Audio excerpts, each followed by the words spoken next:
Bonjour, j'ai monté une installation photovoltaïque au printemps 2021 sur ma résidence principale en région toulousaine. Une installation de 7,3 kW crête avec principe de l'autoconsommation et de vente du surplus avec deux champs photovoltaïques ici sur un garage bac acier avec une inclinaison de 7%. Et ici, sur la partie habitation, avec une inclinaison de 33% sur tuiles classiques mécaniques. Euh, le tout orienté sud-ouest. Alors pourquoi cette vidéo, ce support? J'ai de la famille et de plus en plus d'amis qui s'intéressent au photovoltaïque et qui veulent le lancer en autoconstruction, voire faire appel à un professionnel, et qui me pose pas mal de questions que moi-même je me posais à l'époque. Et comme j'oublie au fur et à mesure, j'ai décidé de poser tout ça sur un support pour pouvoir le partager plus facilement. Alors j'aborderai trois aspects, l'aspect rentabilité, l'aspect technique et l'aspect administratif. On entend un petit peu tout et son contraire sur le photovoltaïque, notamment que c'est pas rentable dans certains cas. Alors effectivement, lorsqu'on achète l'installation à des prix trop élevés, hein, j'entends parfois des choses à 20 000 euros, comme n'importe quel investissement, ça peut pas être rentable hein, si on le paye trop cher. On va voir que lorsqu'on reste sur des prix cohérents, c'est au contraire très très rentable. Je rentre pas dans l'aspect écologique, le débat hein, des panneaux photovoltaïques. En revanche, on critique aussi pas mal le photovoltaïque à juste titre sur l'aspect efficacité, puisque on va avoir une production importante lorsqu'on consomme peu, et inversement. Mais à cela, on verra qu'il y a première possibilité, déjà, c'est de vendre le surplus, ce qui permet de limiter finalement ce problème-là. Et deuxièmement, il existe des moyens techniques actuels d'optimiser l'autoconsommation. Et en plus, le développement de la voiture électrique aura une incidence très importante sur la possibilité d'ajuster le réseau et donc d'avoir un système très autonome en consommation d'énergie avec le principe de recharge des batteries de voiture en journée et consommation de l'électricité de la batterie la nuit. Donc avec un équilibrage hein, du réseau. Alors évidemment, au niveau rentabilité, le fait de charger sa voiture électrique en solaire, ben, elle est gratuite, donc ça fait des économies de gazole. Mais en plus, hein, on va, d'ici quelques mois, d'ici quelques années, j'en parlerai un petit peu, avoir des systèmes qui vont permettre de récupérer l'électricité de la batterie de la voiture quand elle n'est pas nécessaire et de pouvoir, donc batterie qui aura été euh, rempli grâce au solaire et ensuite de récupérer l'électricité de cette batterie de voiture pour consommer dans la maison. Dernière chose dont on entend aussi beaucoup, on dit que c'est compliqué à faire, à mettre en œuvre. Le but aussi de cette vidéo, bah, c'est justement un petit peu de dégrossir les différents aspects qu'il faut prévoir au niveau administratif et aussi au niveau technique si on veut le faire en autoconstruction, mais aussi si on souhaite recourir à un artisan. Donc d'abord la question de la rentabilité. J'ai acheté moi une installation photovoltaïque chez oscaro.com, donc c'est un kit, hein, c'est assez bien fait sur le site. Alors je ne veux pas leur faire de la pub particulièrement, mais c'est vrai que moi ça s'est très bien passé avec eux. Je pense qu'il y a d'autres fournisseurs qui sont tout aussi bien, mais bon moi je peux parler que d'Oscaro. Donc ils proposent des kits sur internet. Il y a simplement à renseigner notre installation et on a tous les éléments du kit qui sont prévus. Donc en l'occurrence, moi c'était 22 panneaux 330 watts. Aujourd'hui, la plupart des panneaux font 400 watts. Mais à l'époque, il y avait le standard, c'était 330 watts. Ce qui fait une puissance crête de 7,26 kW. Donc 7,26 kW crête. Alors les kilowatts crête, c'est la puissance maximale que peuvent délivrer les panneaux en situation optimale. On les atteint jamais en pratique, mais effectivement ça permet ensuite de calculer la capacité productive de l'installation. Mais là simplement alors, et ça permet aussi notamment de calculer d'autres éléments comme les primes, les primes de EDF ou OAC dont je vais parler juste après. Donc en plus de ce matériel-là, moi j'ai dû faire, alors tout ça je l'ai auto-installé, hein, c'est en auto-construction, donc c'est moi qui l'ai installé, j'ai pas de main-d'œuvre à proprement parler pour la pose.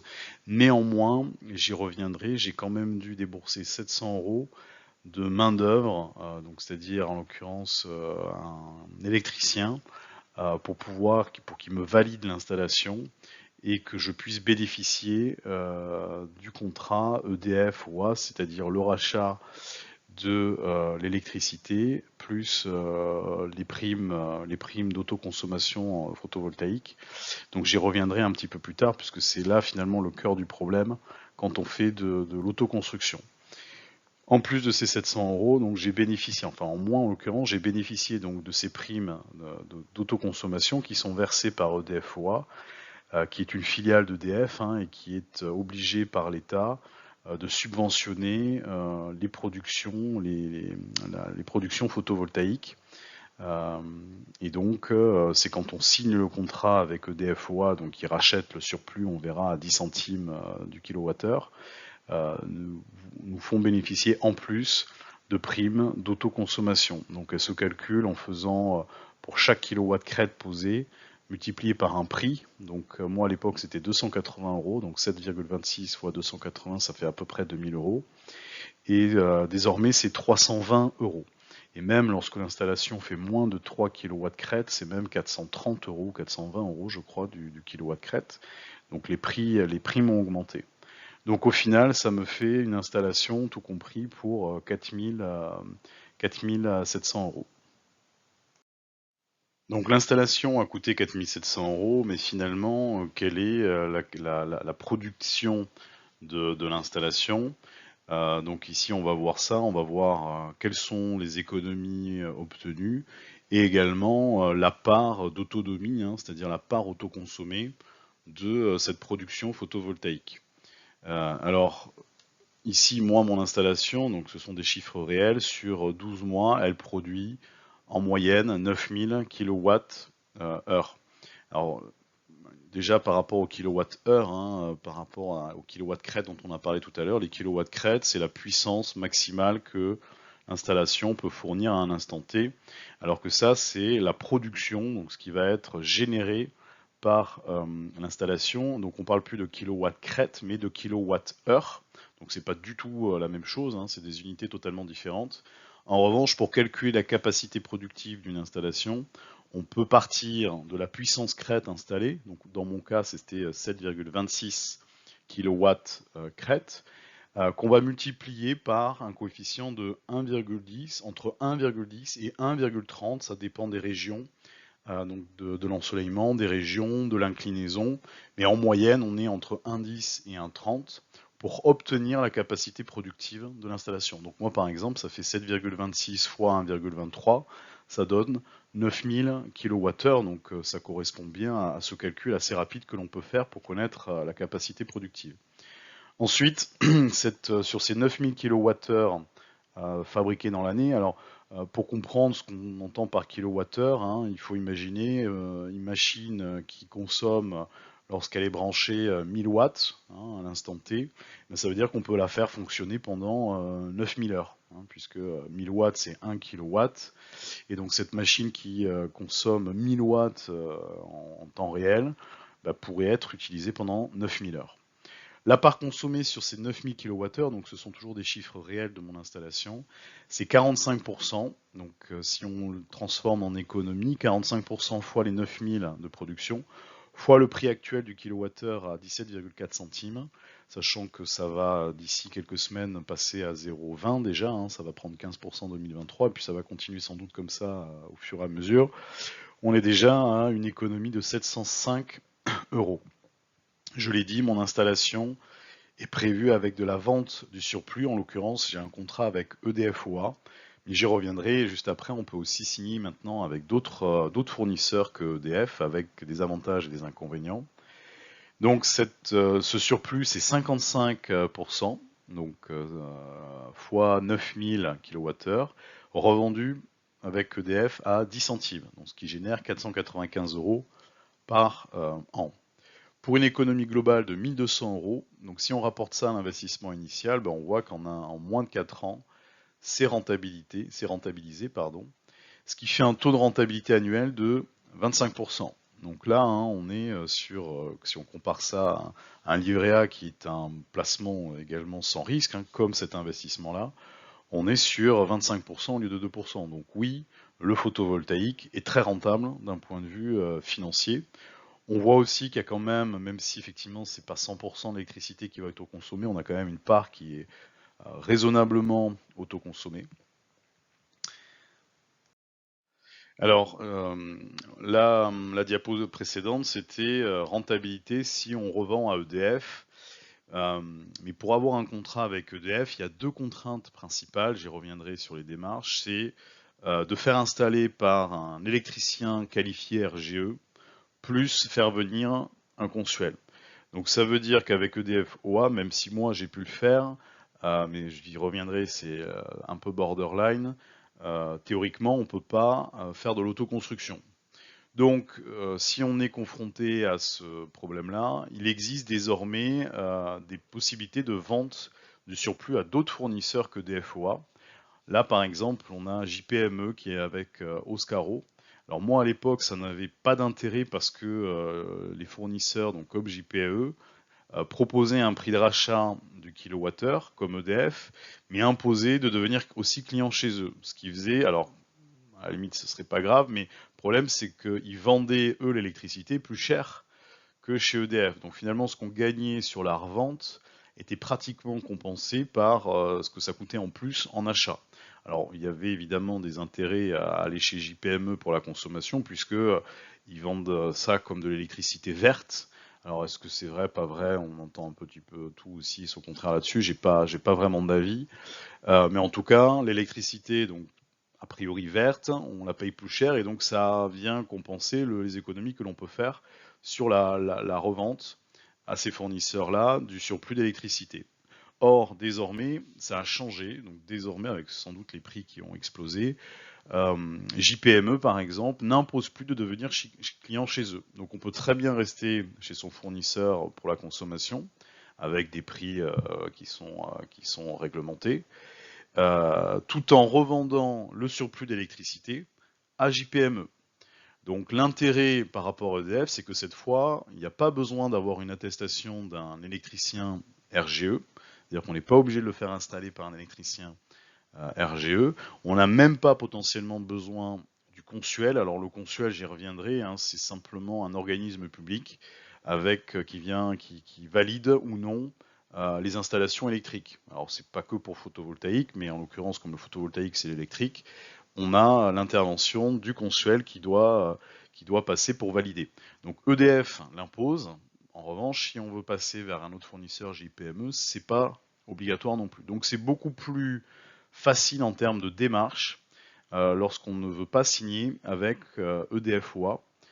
Alors même si le consuel en l'occurrence, même si c'est pas obligatoire, quand on veut revendre à JPME, moi je pense que c'est bien de le faire parce que quand on est en autoconstruction, ça permet de valider la partie technique de son installation et d'avoir une certaine sécurité à ce niveau-là. Alors si on vend à JPME, ben, on a évidemment la même production annuelle, la part consommée également qui génère les mêmes économies. En revanche, sur la revente du surplus, JPME actuellement donc, propose un prix de 6,8 centimes à hauteur de la part autoconsommée. Donc ici c'est 45% fois 9000, donc ça fait 4050 kWh. Donc ça génère ici 275. Et ce qui va au-delà de la part autoconsommée, il le rachète à 4,2 centimes. Donc dans l'exemple ici, ça fait un peu plus de 1000 € d'économie par an, donc c'est moins important qu'avec EDF OA. Si on fait l'amortissement de l'investissement, alors on repart de l'investissement que j'ai calculé tout à l'heure, 4700. On enlève les coûts supplémentaires liés à l'électricien RGE et le consuel. Et en revanche, on ne bénéficie pas des primes de photovoltaïque autoconsommation, puisqu'elles sont versées que si on signe avec EDF OA. Donc si on fait ça, on obtient 6000 divisé par, donc ça fait un coût de 6000 divisé par 1000. Donc c'est un peu moins rapide en rentabilité, mais ça reste, en moins de 6 ans, c'est très rentable. Donc on va être sur des taux de rentabilité un petit peu moins importants, mais on reste sur quelque chose autour, je n'ai pas calculé pour ce cas-là, mais sans doute autour de 20%. Alors une fois qu'on a parlé de la capacité productive de l'installation, il faut quand même parler du profil de consommation, puisque la part autoconsommée va dépendre finalement de la manière dont on consomme dans la maison. Donc ici, je donne des éléments par rapport à notre profil de consommation. Donc c'est une maison qui fait un peu plus de 150 mètres carrés. On produit 8600 kWh. Sur ces 8, donc ce qui correspond à une RT 2012, c'est-à-dire une maison classe A, donc on est sur une consommation assez faible, mais il faut savoir que plus on va avoir une consommation importante, plus l'installation va être rentable, puisque plus on a de consommation, plus la part autoconsommée va être importante, donc la rentabilité plus importante. Sur ces 8600 kWh, on a une Zoé qui consomme chaque année 1200 kWh, sachant que cette consommation est principalement solaire, c'est-à-dire que c'est là-dessus qu'on optimise l'autoconsommation avec un moyen technique sur lequel je reviendrai sur l'aspect, sur la partie technique de l'installation.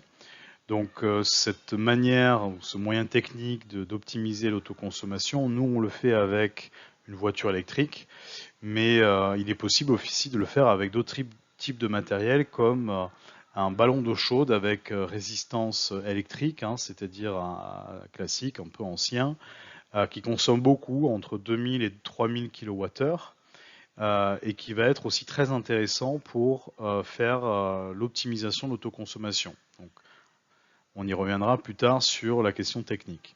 Ensuite, on a la partie chauffage et climatisation, 4000 kWh. Donc on voit qu'en fait, c'est cette partie-là qui consomme le plus. Et en réalité, sur les 4000 kWh, on a une très grande partie qui correspond au chauffage l'hiver. Or, c'est bien l'hiver qu'on a une production qui est un petit peu moindre, qui est beaucoup moins importante que l'été. Donc c'est là où finalement on voit la limite du photovoltaïque entre dans l'efficacité, puisque c'est là où on consomme le plus, qu'on produit le moins. Néanmoins, on a vu, je le répète, que d'un point de vue rentabilité, ça reste quand même, malgré ça, très rentable, puisqu'on va pouvoir vendre le surplus, et on verra des moyens techniques pour optimiser l'autoconsommation. Ensuite, nous, on a le chauffe-eau thermodynamique qui représente ici 700 kWh, donc c'est un ballon d'eau chaude qui fonctionne avec une pompe à chaleur. Donc ici qui consomme beaucoup moins qu'un ballon classique avec résistance électrique. Le système d'autoconsommation n'est pas adapté pour les pompes à chaleur, on ne peut pas l'utiliser puisque le principe de l'optimisation de cette autoconsommation suppose que l'on puisse éteindre et rallumer assez fréquemment l'appareil. Or, les pompes à chaleur n'aiment pas ça, donc on peut pas l'appliquer sur ce type de matériel-là. Alors, pour le chauffe-eau thermodynamique, c'est la raison, mais pour le chauffage, évidemment, c'est pour d'autres raisons. C'est que le chauffage, on veut qu'il chauffe quand on en a besoin et pas uniquement quand il y a de la surproduction solaire. Donc là, en l'occurrence, c'est un autre problème qui s'applique. Je reviens ici sur la partie chauffage, pompe à chaleur. C'est là, effectivement, que lorsqu'on est, par exemple, sur des chauffages avec électrique, c'est-à-dire sans pompe à chaleur, on va avoir des consommations ici beaucoup plus importantes l'hiver. En gros, une pompe à chaleur fait économiser 3 ou 4 fois la puissance classique. Donc là, pour l'équivalent en chauffage électrique, on pourrait être sur 10 ou 12 000 kWh à l'année. Donc là, c'est vraiment la pompe à chaleur qui permet de faire baisser fortement la consommation. Donc, je répète, plus la consommation annuelle sera importante, plus la rentabilité de l'installation photovoltaïque sera intéressante. Et on finit par ici les autres éléments, c'est-à-dire l'éclairage, les autres machines, etc., qui consomment à l'année à peu près 2600 kWh. Donc ça représente une facture d'à peu près de 1500 €. Sachant donc qu'on a vu qu'on faisait des économies de 1200 €, donc il nous reste 300 € à peu près en coût d'électricité. Plus le coût de l'électricité va augmenter, plus la rentabilité va être importante, puisqu'on a vu, hein, la part autoconsommée dépend du prix d'achat de l'électricité qui est aujourd'hui à 17,4 centimes. Ça va passer à 20 centimes en 2023, et puis on peut imaginer que ça va continuer à augmenter de cette manière-là dans les années à venir. Donc ici, on peut imaginer que les économies annuelles, hein, pourront facilement dépasser les 2000 ou 2500 euros dans les 10 années qui viennent. Donc ici, ça fait un taux d'autosuffisance, donc ce qu'on appelle le taux d'autosuffisance par rapport au taux d'autoconsommation. C'est la part qui est autoconsommée. Donc ici, on est à 9000 kWh x 45%, ça fait 4050, divisé par la consommation totale. Donc ici, on est à 47% d'autosuffisance, hein, alors que le taux d'autoconsommation tout à l'heure, c'était la part autoconsommée sur la production totale, qui était de 9000 kWh. Donc là, on se rapproche de 50% d'autonomie, hein, énergétique. Alors, si on ne souhaite pas faire de l'autoconstruction et le faire installer par un professionnel, donc tant qu'à faire dans ce cas-là, un professionnel qualifié RGE, ce qui permettra de bénéficier d'un contrat avec EDF, donc du prix de rachat à 10 centimes et des primes d'autoconsommation. Voilà un petit peu des éléments chiffrés qu'il est possible d'obtenir en termes de prix auprès des professionnels. Alors je dis pas que c'est facile de les obtenir, hein, parce qu'on trouve vraiment de tout chez les artisans. Il y en a qui ça peut être du simple au double. Mais ici, l'idée, c'est de proposer des prix qui sont cohérents et qui sont tout à fait négociables avec un professionnel. Donc si on prend la capacité productive donc, de mon matériel, on arrive, moi je l'ai payé 6 000 € TTC à l'époque, donc ça fait du 5 000 € hors taxe si on enlève la TVA, puisque on la remettra après, sachant qu'il y a sans doute eu un petit peu d'inflation depuis. Au niveau de la pause, j'ai compté, alors au niveau du temps de pause, c'est 2 jours, 2 personnes pendant 2 jours, c'est suffisant. Une personne pour poser, enfin une journée pour poser les panneaux sur la toiture, ce qui prend en réalité le plus de temps. Et ensuite, toute la partie câblage, qui prend vraiment pas beaucoup de temps. Donc à 2000 € la journée, donc avec 2 personnes, donc ça fait 1000 € par salarié pour un électricien RGE. C'est déjà un très bon tarif, hein, pour travailler. Il y a des corps de métier qui travaillent pour bien moins que ça. Donc 4000 € de pause, ça fait un total de 9000 € hors taxe. Une TVA donc, qui est à 20% parce que mon matériel, donc l'installation fait plus de 3 kW crête. Mais il faut savoir que lorsqu'on est à 3 kW crête maximum, on bénéficie d'une TVA à 10%. Donc parfois ça peut être intéressant de passer avec du 3 kW crête. Là donc j'ai mis 20% parce qu'on est au-delà, mais il faut savoir que il y a des choses qui sont en train de se passer au niveau fiscal. Donc, notamment pour la prochaine loi de finances, on réfléchit à passer sur des taux de TVA moins importants, donc baisser le taux de TVA, de ne pas l'avoir à 20%, mais le réduire. Alors de combien, on ne sait pas. Mais donc il y a une directive qui a été directive européenne qui est sortie en 2022 et qui permet désormais de pouvoir le faire. Et donc c'est discuté en ce moment de savoir si ça sera fait. En l'occurrence, ça serait applicable au 1er janvier 2003, donc 2023, ce qui viendrait ici diminuer fortement le montant de la TVA. Donc on peut imaginer par exemple une TVA à 10%, hein, ça diviserait ici par 2 le coût de la TVA. Donc ça fait un total de 10 800. Donc si on ramène ça au temps d'amortissement, hein, ça fait un investissement de 10 800. On bénéficie des primes d'autoconsommation, donc des primes versées par EDF-OA, divisé par l'économie dont on a vu, on a fait les calculs tout à l'heure, ça fait 9 ans. Donc si on transforme ça en taux de rentabilité annuel, on est sur quelque chose qui est encore très rentable, hein, puisque je rappelle, c'est quand même du taux garanti, hein, 13% quand on le compare à un livret A, il n'y a pas photo, et c'est au minimum, parce que je ne l'ai pas dit, hein, mais ces 1200 € vont forcément augmenter avec le temps. D'une part parce que le prix d'achat lorsqu'on consomme, donc aujourd'hui on est à 17,4 centimes, ça va passer à 20 centimes, donc on l'a même pas pris en compte dans les 1200 €, bah forcément ça augmente les économies. De la même manière, les 10 centimes que l'on signe avec EDF ensuite sont indexés, alors sur des indices un peu techniques compliqués, mais ça augmente. Donc finalement, la part que l'on va obtenir ici chaque année va en augmentant. Donc là, c'est vraiment au minimum. Alors ici, cette diapo, l'objectif, c'est de montrer en fait mon système photovoltaïque, qu'est-ce qu'il produit, qu'est-ce qu'il autoconsomme, compte tenu de ce que j'ai dit précédemment. Donc l'idée étant, parce que c'est des questions que je me posais à l'époque quand j'ai installé le kit, qu'est-ce que ça allait faire en termes de production et de consommation. Donc ici, par exemple, au mois de juin, donc c'est un mois 2022, donc qui a été relativement pluvieux et assez couvert. Donc on voit ici que sur les journées les plus ensoleillées, donc les meilleures de l'année, hein, normalement pour le mois de juin, il fait pas trop chaud, c'est les journées les plus ensoleillées, on arrive autour de 50 kWh. Donc la meilleure journée ici, c'était 49 kWh. En jaune, on a la partie qui est autoconsommée. Donc assez logiquement, on a une part autoconsommée ici sur le mois de juin qui est assez faible puisqu'on produit beaucoup. Et à l'inverse, au mois de juin, normalement, on consomme assez peu. Ici, on a le mois de décembre 2021. Donc au contraire, on produit moins. Donc ici, on voit que sur les journées, les meilleures journées, hein, on était ici entre le 11 et le 20 décembre, on était sur des journées qui produisaient 16 kWh. Et en jaune, toujours pareil, la part qui était autoconsommée. Donc on voit ici le taux d'autoconsommation, même s'il n'est pas affiché, sera beaucoup plus important au mois de décembre.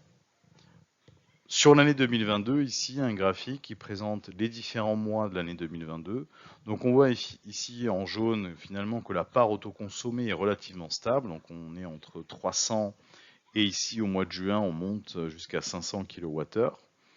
En revanche, la production, hein, donc ici qui est en gris, a une espèce de courbe ici. Donc au mois de janvier, au mois de décembre, on produit peu.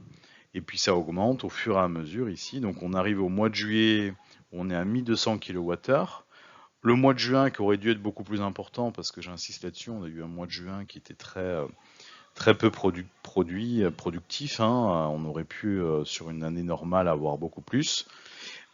Et ensuite, ça retombe, ça rebaisse. Donc ici, il manque le mois d'octobre, on va retomber vers quelque chose comme 600 kWh. Et le mois de novembre, également autour de 600 kWh. Le mois de décembre, on sera très proche ici du mois de janvier à 350 kWh. Et on repart ici. D'un point de vue journalier, donc là, j'ai présenté le 1er octobre. Donc on voit ici les pics, hein, donc en gris toujours la production. C'est lié au fait qu'on avait une journée qui était très clairsemée, puisque quand on a une journée très ensoleillée, on va avoir une courbe comme ça, hein, qui va faire quelque chose de très régulier.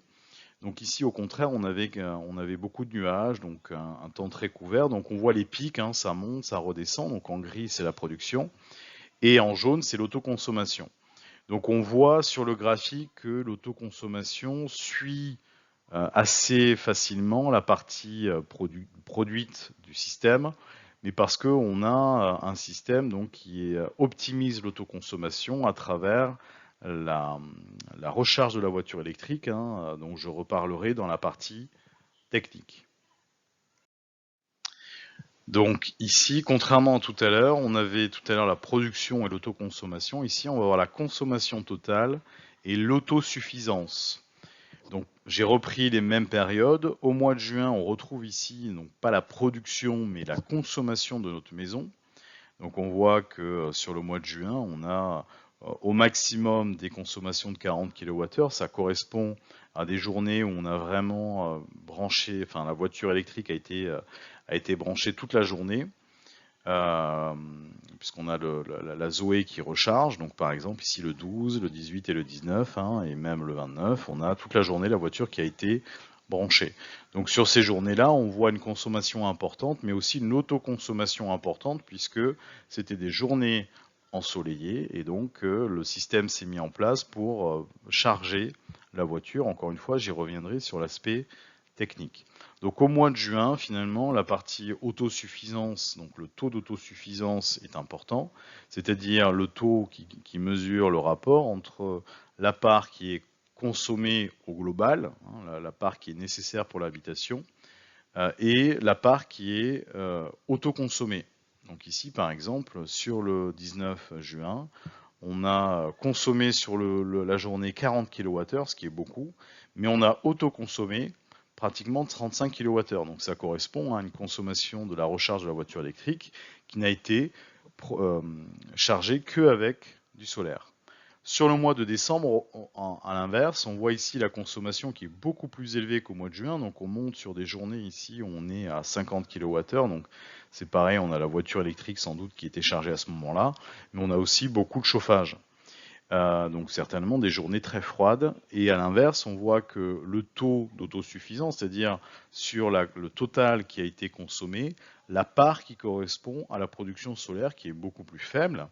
Mais donc on tourne autour de 10-20 kWh par jour.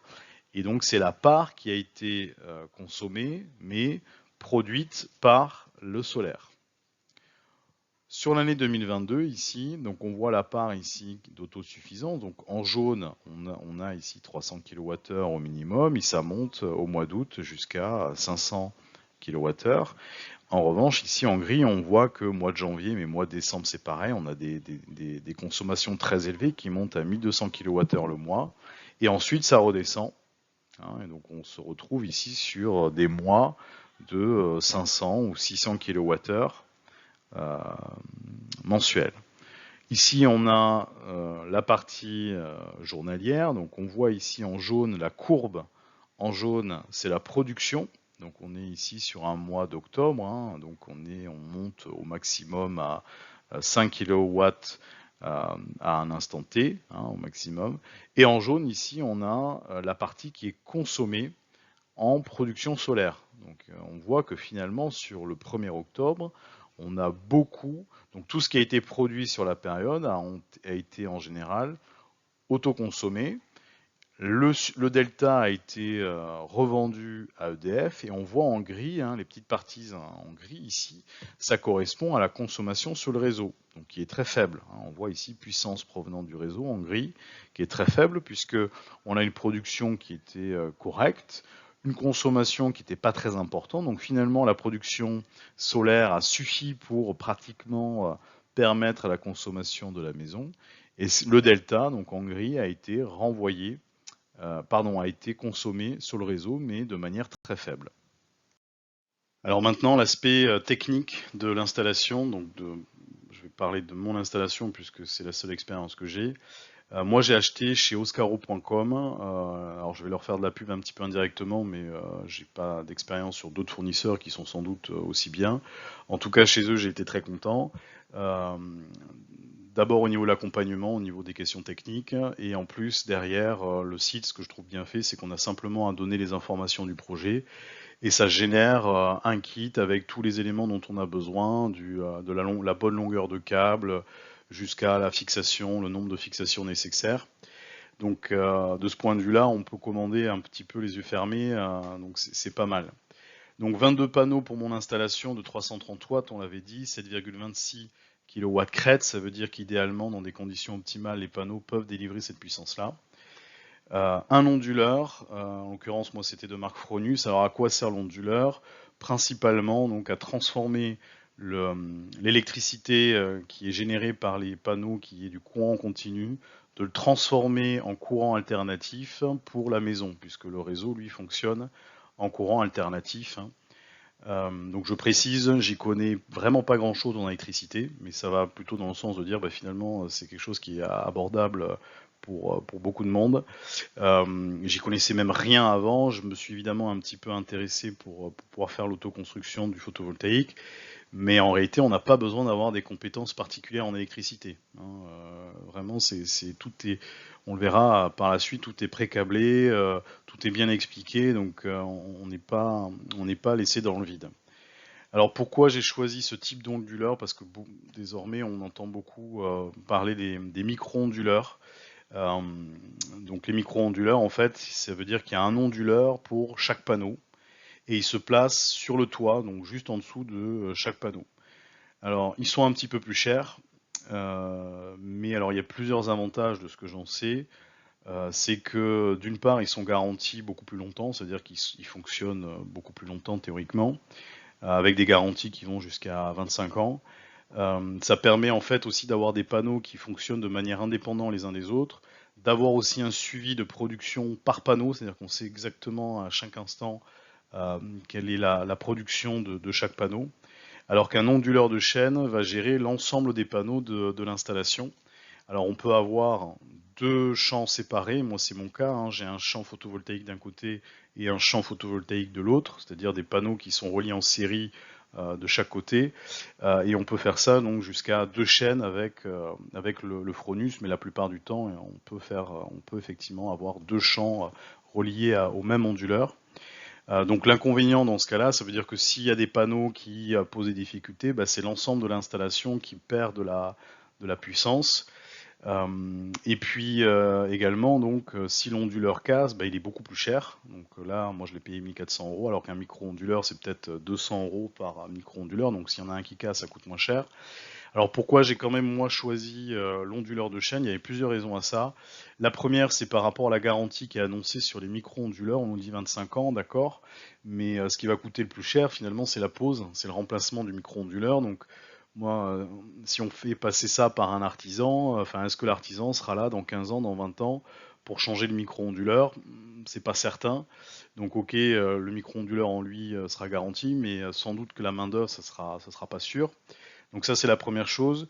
Ensuite, comme moi, je faisais l'autoconstruction, comme chaque micro-onduleur est installé sur le panneau, sur la toiture, en cas de panne, j'avais pas envie de devoir remonter sur la toiture pour le changer. En l'occurrence, si moi mon onduleur il casse, ben, je le change, il est dans un garage, c'est très facile et très rapide à changer. Donc encore troisième élément ou deuxième élément, c'est qu'ici les onduleurs, enfin tout ce qui est photovoltaïque va beaucoup évoluer, je pense, dans les années à venir, notamment avec le développement des voitures électriques.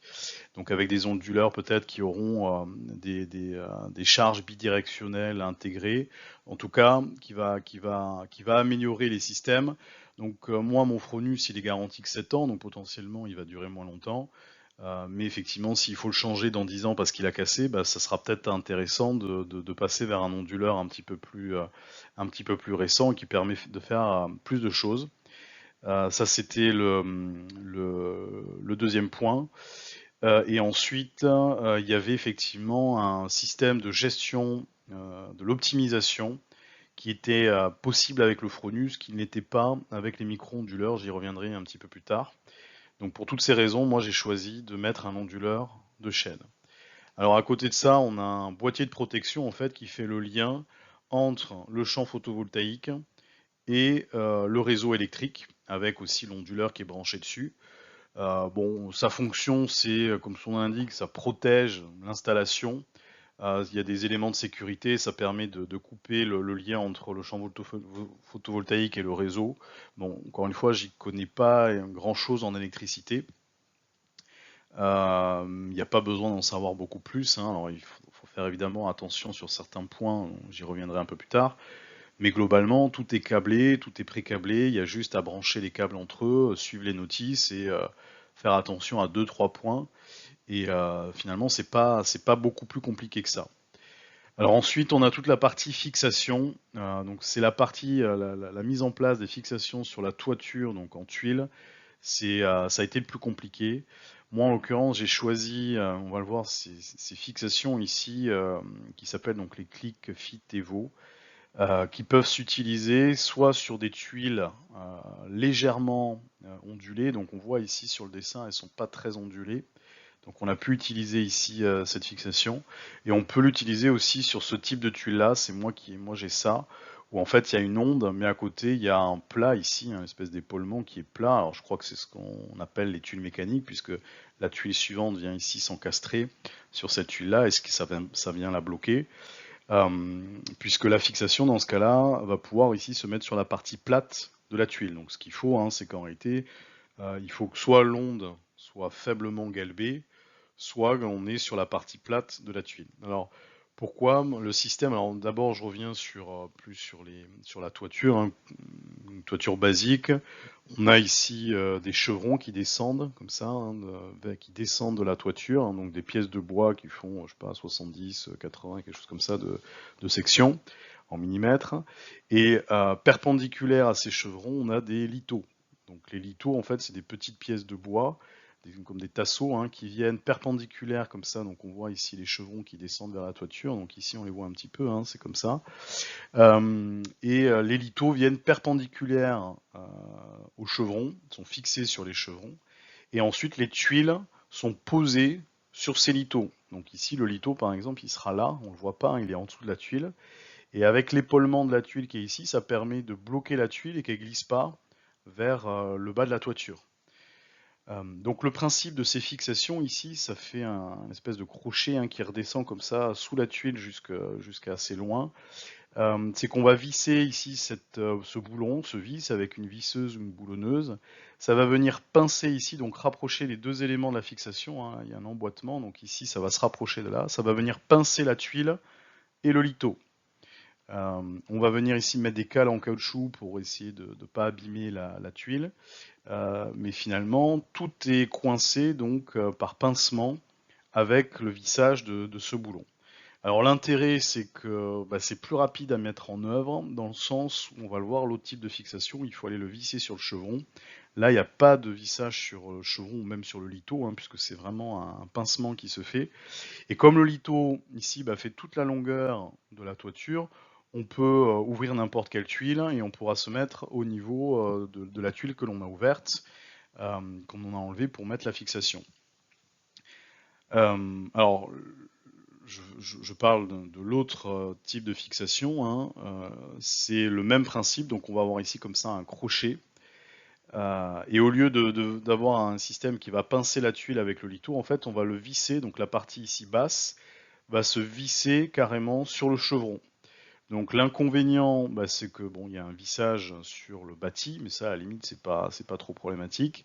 En revanche, bon, potentiellement il faut à chaque fois aller viser le chevron, c'est-à-dire qu'il faut enlever la tuile qui est au niveau du chevron. Bon, moi je l'ai pas testé, donc je peux parler que de l'expérience de ce type de fixation là.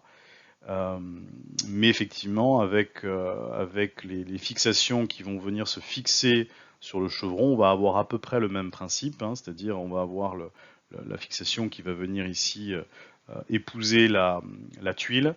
En revanche, elle ne pince pas la tuile, elle vient se fixer uniquement sur le chevron. Alors, si je dis pas de bêtises, avec ce deuxième type de fixation, la fixation va venir plutôt dans le haut de l'onde, hein, puisque ça n'appuie pas sur la tuile, donc ici, on voit le haut de l'onde, mais ça, c'est une tuile plate. Mais quand on va avoir, enfin, qui est très faiblement galbée, si on a une tuile un peu plus galbée ici, comme de toute façon, le deuxième type de fixation ne vient pas pincer la tuile, c'est pas un souci. Hein, on va le fixer sur le chevron en dessous. Ça va pas appuyer sur la tuile et sur l'onde supérieure de la tuile.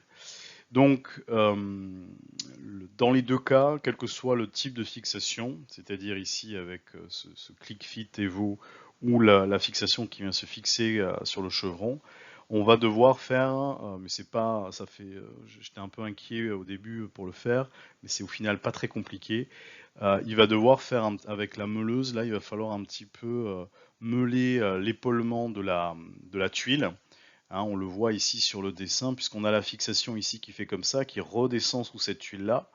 Mais pour que la tuile de dessus, donc on va venir poser ici, ne soit pas surélevée à cause de la fixation qui vient là, il faut faire ici meuler un petit peu l'épaulement de la tuile pour faire rentrer ici la fixation sans que la tuile se soulève. Bon, c'est franchement pas long à faire, pas compliqué.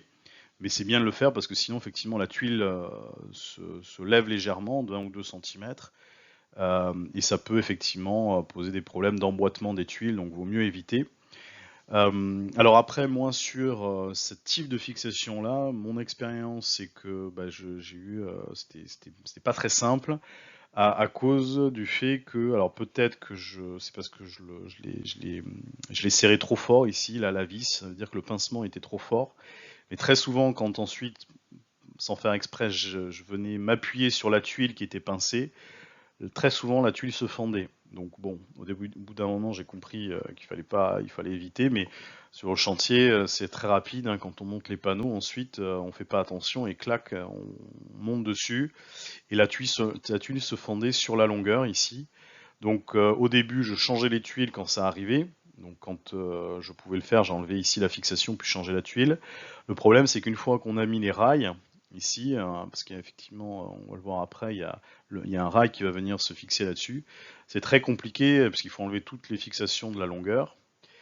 C'est très compliqué à défaire. Donc en fait, je me suis retrouvé, je crois que j'ai 2 ou 3 tuiles qui sont fendues et que j'ai dû réparer au mastic. Donc bah, j'étais pas très rassuré parce que voilà, pour les problèmes de fuite, etc. J'étais un peu inquiet. Bon, au final, il n'y a pas de fuite, mais c'est vrai que si j'avais su, bah, j'aurais peut-être fait différemment. En tout cas, pas très rassurant d'avoir ces fissurations qui se font. Alors que si, sans aucun doute, si j'avais pris la fixation qui se vise dans le chevron, bah, puisque la tuile n'est pas pincée, il n'y aurait pas eu ce problème. Voilà. Mais bon, par contre, j'ai pas les inconvénients en termes de pose d'une fixation qui se visserait sur le chevron. Donc voilà un peu mon expérience par rapport à ces fixations-là. Donc c'était la partie finalement là où j'étais le moins à l'aise, hein, vraiment, ça a été assez long et un peu stressant parce qu'à chaque fois, je savais pas trop ce qui se passait avec les tuiles qui se fendaient. Donc une fois qu'on a posé la fixation ici, donc peu importe visser dans le chevron ou qui pince la tuile avec le litho, on a ici, on voit en haut de la tuile, on a une espèce de petit crochet qui tourne hein, et qui va permettre de venir clipper le rail. Donc ces fixations-là vont se mettre, alors c'est indiqué dans les kits, mais c'est entre, je sais plus, entre 60 cm, tous les 60 cm ou tous les 1 mètre, je ne sais plus, c'est précisé. Donc ici on les voit dans toute la longueur, ici on va avoir des fixations. Et sur ces fixations, donc on va venir clipper des rails, donc ils vont venir faire ici toute la longueur. Donc on a 2 rails pour chaque rangée de panneaux photovoltaïques, et donc ils se clipent de manière définitive, hein, il n'y a rien à visser, hein, ça se clip dans les fixations. Et ensuite, dans ces rails, donc là on voit le rail, hein, on voit la fixation ici, hein, qui vient faire un espèce de, qui va venir sous la tuile comme ça et repartir. Le rail qui vient se clipper sur ce petit appareil, sur ce petite attache ici. Et ensuite, hein, sur les rails, on va venir poser les panneaux.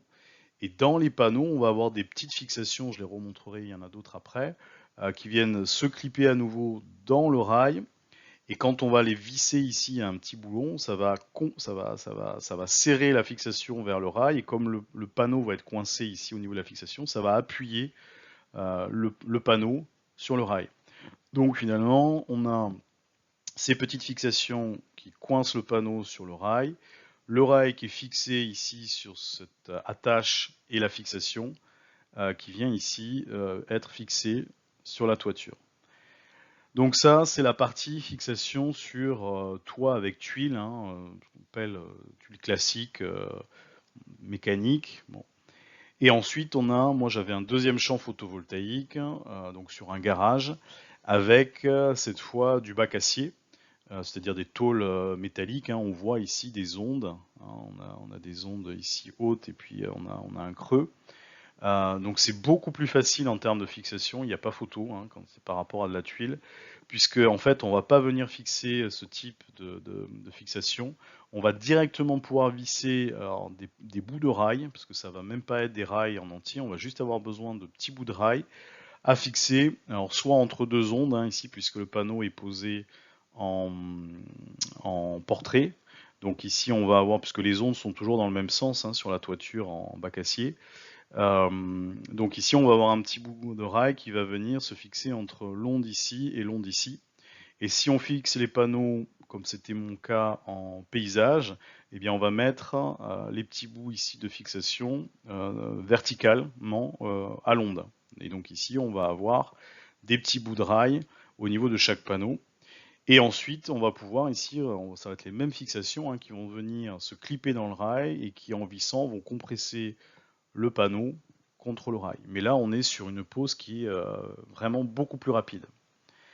Donc ça, c'est la partie fixation et c'est vraiment la partie la plus longue. Même la pose des panneaux, une fois qu'on a les rails ici posés ou les bouts de rail sur le bac acier, la pose des panneaux en eux-mêmes, c'est vraiment très rapide. Alors, si évidemment on a les micro-onduleurs, ça prend un petit peu plus de temps. Mais quand on n'a que la pose des panneaux en elle-même est très rapide. Ce qui va prendre vraiment du temps et ce qui est un peu, ce qui est un peu long et fastidieux, c'est la pose, alors surtout de ces fixations ici sur une toiture avec tuile. Alors, pour terminer, deux autres petits appareils qui vont avec l'installation. Alors, je ne parle pas de tout ce qui est câble, hein, parce que effectivement tout ça, ça va être livré aussi avec l'installation, mais on y viendra dans la diapo après. Donc, on a un petit appareil qui s'appelle avec le Fronus, c'est un smart meter, mais tous les onduleurs ont un système qui va permettre de le faire. Et ce petit appareil, on le verra dans les câblages après, c'est la taille d'un gros disjoncteur, hein, va permettre de mesurer l'autoconsommation, puisque l'onduleur, lui, va permettre de mesurer la production. Mais si on n'a pas ce petit appareil supplémentaire, j'expliquerai de quelle manière, on ne peut pas savoir quelle est la part qui est auto-consommée. Donc l'inconvénient, bah, c'est qu'on ne connaît pas vraiment les économies que l'on va faire.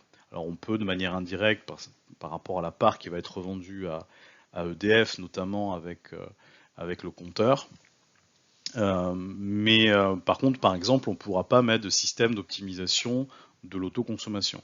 Donc à mon sens, hein, les outils, les appareils de mesure pour l'autoconsommation sont indispensables, ça coûte pas très cher et c'est vraiment un plus pour bien maîtriser son système. Ensuite, ça c'est propre à mon installation et l'onduleur Fronus. Il y a un système dont j'ai déjà parlé qui va permettre, avec des moyens très simples, d'optimiser l'autoconsommation. Donc j'y reviendrai un petit peu après. Alors maintenant sur le câblage euh, de l'installation photovoltaïque. Donc pareil, ici tous les câbles sont fournis avec le kit.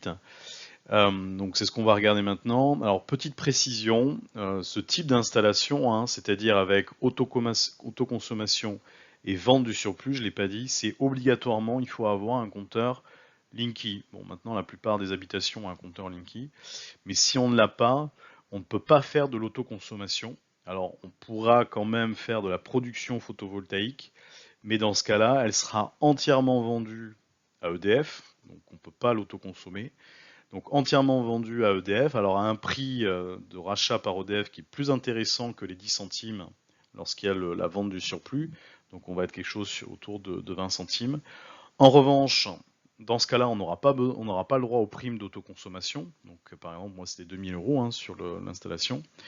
Et en plus, il faut prévoir un raccordement physique, donc un nouveau câble qui va de l'habitation vers le réseau Enedis et qui va avoir donc uniquement l'électricité qui part de la maison vers le réseau.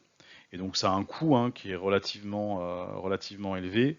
Donc finalement, l'intérêt de faire une production avec vente totale de l'électricité, donc sans autoconsommation, à mon sens, financièrement, c'est pas intéressant. Mais effectivement, bon, si on n'a pas de compteur Linky, bah, on n'a pas le choix. Mais bon, il suffit de demander à se faire installer un compteur Linky et on va pouvoir faire ce système-là. Mais je précise, hein, donc il faut forcément un compteur Linky. Au niveau moi de mon installation installation photovoltaïque, donc on voit ici un premier champ donc qui est en portrait, c'est sur la toiture avec tuiles. Et ici, on a le champ qui est sur le bac acier. Donc ici, avec 12 panneaux en paysage. Et ici, on a 10 panneaux en portrait. Alors, les panneaux ici, ils sont branchés en série, c'est-à-dire que sur chaque panneau, on a un plus, donc en général, on va dire que c'est le rouge, et un moins, c'est le noir. Donc tout ça est pré-câblé. Il faut simplement, donc ici, on a une première rangée et puis une deuxième rangée. Donc c'est toujours le plus vers le moins, et ensuite on fait à chaque fois plus, moins, plus, moins, plus, moins. Donc sur chaque champ photovoltaïque, on a un câble moins pardon, qui arrive, un câble plus qui arrive. Donc par exemple ici on va dire que le plus c'est le rouge. Donc le rouge ici va se brancher sur le premier panneau. Sur ce premier panneau, on va ressortir en moins et on va brancher ce moins sur le câble plus du panneau suivant. Et ainsi de suite. Donc on va faire comme ça sur la première rangée. On va ensuite remonter donc sur la deuxième rangée. En fait, les panneaux, il va falloir les renverser, c'est-à-dire les mettre. Donc ici on a le haut et le bas du panneau. Et bien ici on va mettre le haut et le bas. Donc on les retourne. Pourquoi? Pour avoir ici le moins qui va ressortir et pour pas se retrouver avec un moins à nouveau ici, ben on retourne les panneaux et on se retrouve avec un plus. et on continue, plus, moins, etc., etc., etc. Et on arrive au dernier panneau ici avec un moins. Alors, on aurait pu repartir directement comme ça avec un câble qui repart vers l'installation. Mais là, petite précision, Oscaro m'a expliqué qu'il fallait, pour éviter les arcs électriques, il fallait éviter de faire ce qu'on appelle des boucles électromagnétiques.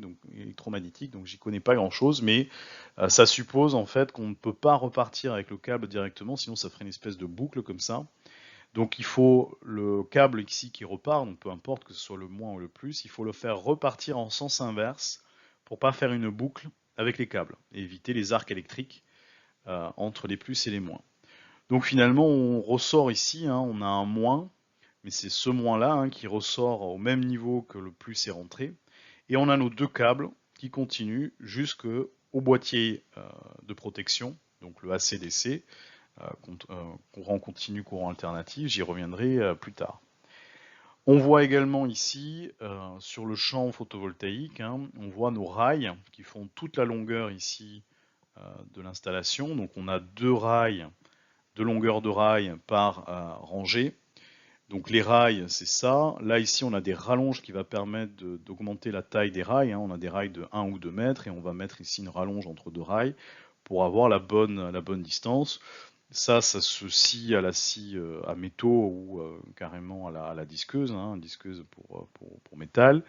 Rien de particulier, c'est l'aluminium, donc c'est pas très dur à couper. Ici, on retrouve les fixations qui vont soit sur les chevrons, soit qui viennent pincer la tuile le lito.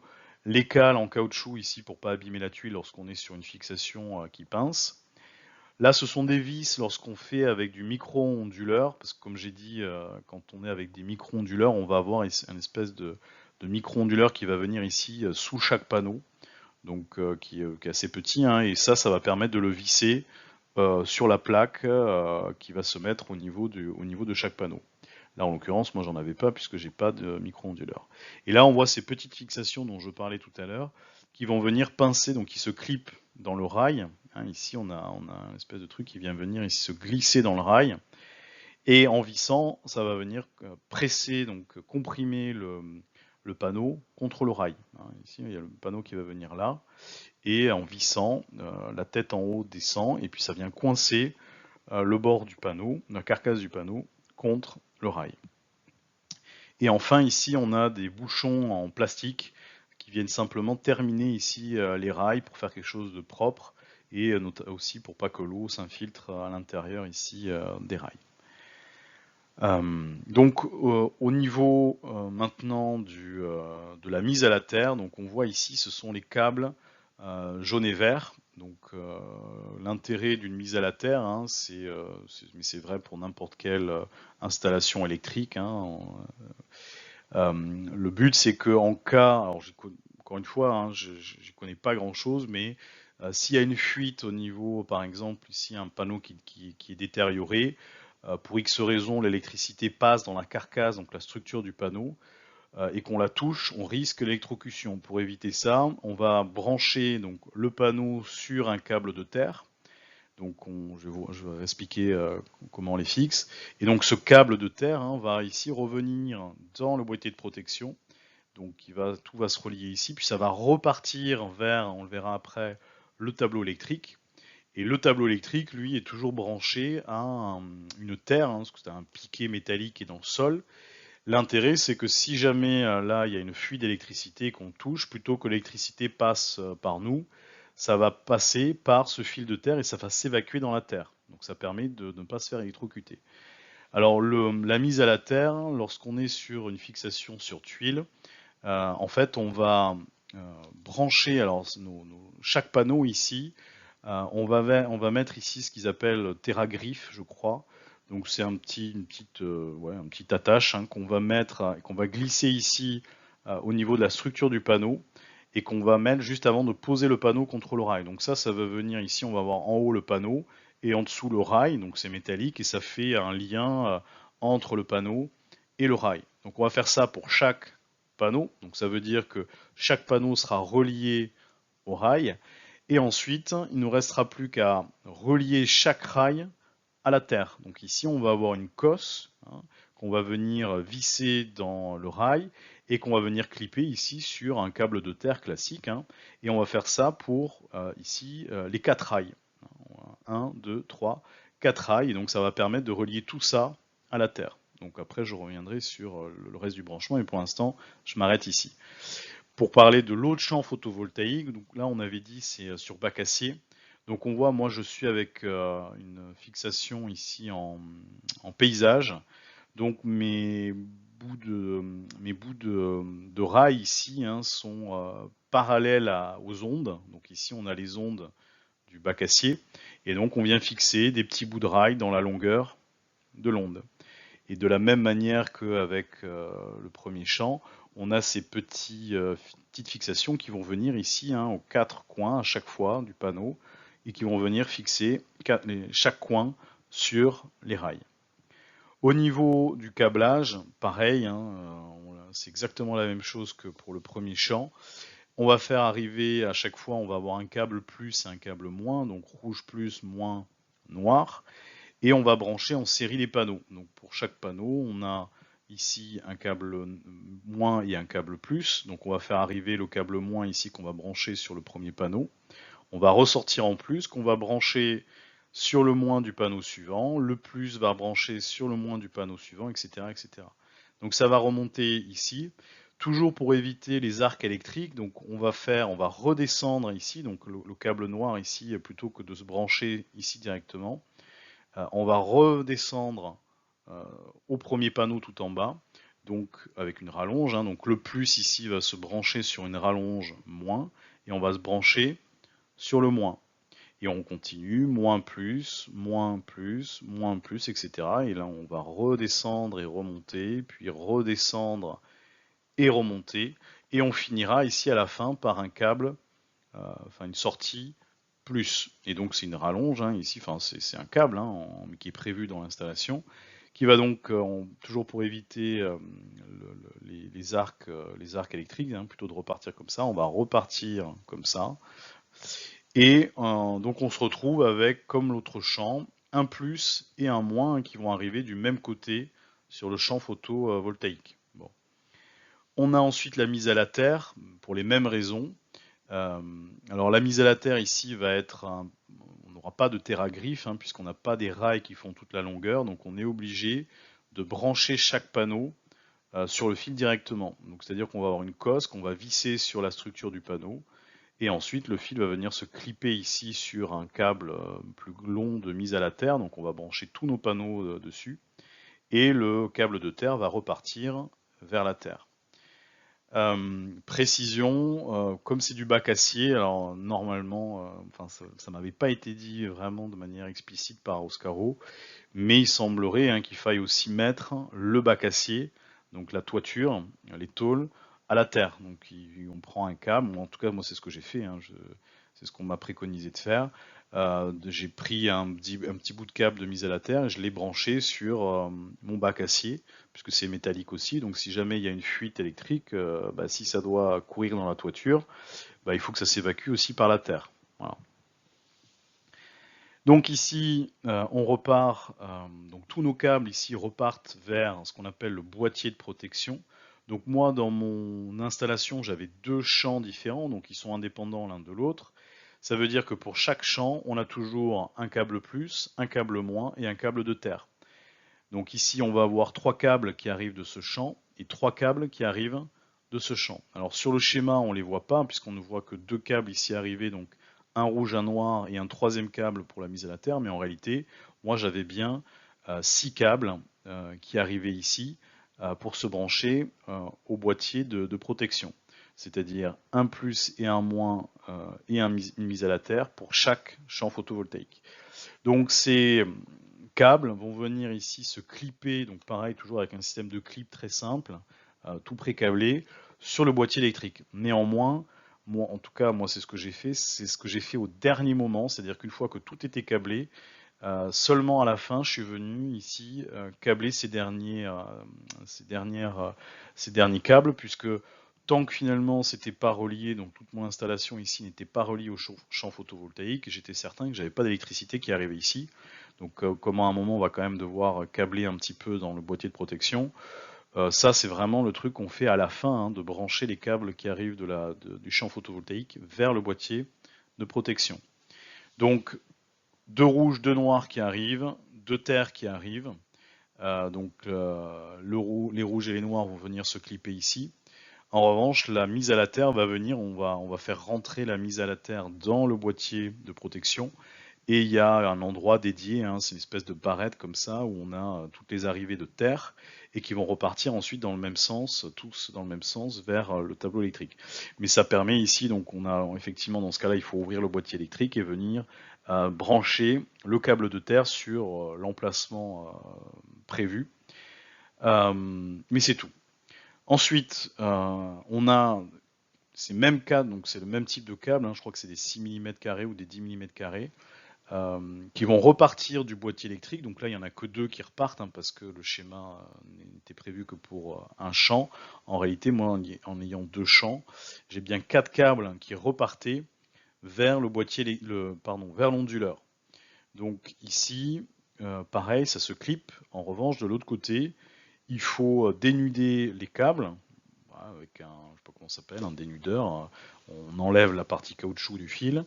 On ouvre ici l'onduleur, tout ça est expliqué, hein, soit dans des vidéos, soit dans des notices. Et on vient brancher sur les emplacements prévus nos 4 câbles, hein, les 2 plus et les 2 moins qui viennent ici se brancher à l'intérieur de l'onduleur. On visse, on ferme et c'est fini. Pour la mise à la terre, on a également, donc ici on va avoir un câble de terre qui va aller de la carcasse de l'onduleur, c'est-à-dire la structure de l'onduleur, donc il y a un endroit pareil qui est prévu pour brancher sur la carcasse, et qui va venir ici revenir sur ce même boîtier de mise à la terre dont je parlais tout à l'heure, hein, c'est-à-dire on va tout relier au même endroit. Donc ça c'est une première mise à la terre de l'onduleur, et on va voir, il y a une deuxième mise à la terre, donc puisqu'ici on a encore à nouveau donc ça, c'est la partie photovoltaïque, hein, qui va dans l'onduleur et qui fait repartir le courant. Donc ici, on a du courant continu et ça va faire repartir du courant alternatif. Donc là, on a du gros câble, pareil, je crois que c'est du 10 mm avec un rouge. Donc là, on n'a que un rouge et un noir, hein. Il n'y a plus pour chaque champ, c'est-à-dire qu'on a un seul rouge et un seul noir pour nos deux champs qui repartent vers l'installation de la maison et un câble de terre. Donc pareil, ici on va avoir le câble qui se clip sur le boîtier de protection, donc rien besoin de dénuder, hein, tout ça est protégé. En revanche, de l'autre côté, il va falloir ici effectivement dénuder, mais pour l'instant il n'y a pas de courant, on n'est ni branché sur le réseau ni sur le champ photovoltaïque. Donc on va dénuder, on va venir ici dans l'onduleur, brancher le rouge et le noir aux emplacements indiqués. Plus on a encore un câble de terre, hein, parce qu'on avait déjà parlé d'un câble de terre ici, mais on a un deuxième câble de terre entre l'onduleur et le boîtier de protection. Et cette fois, c'est pour l'intérieur de l'onduleur, hein. Voilà, il y a deux parties qui sont protégées, peu importe. Pareil, on va avoir, hein, donc ce câble de terre ici qui va venir aussi se brancher sur le même boîtier. Donc, ce boîtier de protection, hein, ensuite on pourra couper, à chaque fois, on pourra couper la partie réseau et la partie photovoltaïque. Donc il y a un gros bouton, hein, qu'on tourne et qu'on pourra ouvrir ici et ouvrir ici pour alimenter l'installation, enfin la maison avec le champ photovoltaïque. Mais encore une fois, ça on le fait à la fin. Donc voilà, donc ça c'est tout le câblage champ photovoltaïque, tableau de protection et onduleur. Et ensuite, donc, on a du boîtier de protection, on a à nouveau du câble, pareil, assez gros, hein, c'est du 10 mm pour moi, pour mon installation, puisque ça dépend de la puissance. Donc, un rouge, un bleu ou un noir et la mise à la terre, donc ils vont se brancher ici sur le boîtier de protection. Donc on voit ici, c'est dénudé, mais je crois que c'est pareil, c'est le même principe avec ici des systèmes de clips, hein, donc il n'y a même pas besoin ici de câbler quoi que ce soit. Ou s'il y a besoin de câbler, bah, c'est toujours pareil, on met les 3 fils aux emplacements qui sont indiqués, et puis c'est réglé. Et donc on va avoir ici ce gros câble qui va arriver sur l'installation de la maison, c'est-à-dire sur le tableau électrique de la maison. Donc on voit ici un tableau électrique, hein, ici qui est schématisé, qui est éclaté pour pouvoir expliquer un petit peu mieux. Donc toujours ces longueurs de câbles sont toujours prévues dans les kits, hein. C'est pour ça qu'on nous demande lorsqu'on fait le projet sur le site, on nous demande quelle est la distance entre l'onduleur et le boîtier de protection, et entre le boîtier de protection et le tableau électrique. Au moment, en l'occurrence, le boîtier de protection est juste à côté de l'onduleur, c'est souvent le cas. Et ensuite, en revanche, le tableau électrique, il y a 3-4 mètres entre les deux. Donc ce câble qui arrive sur le tableau électrique, alors là, moi encore une fois, je connaissais rien en électricité. Bon, je suis un petit peu renseigné pour justement faire le câblage. Mais il n'y a pas grand-chose à connaître, hein. Alors il faut faire attention, il faut toujours couper l'électricité partout, mais après le fonctionnement d'un tableau électrique, je vais y revenir ici rapidement, c'est en soi pas très compliqué.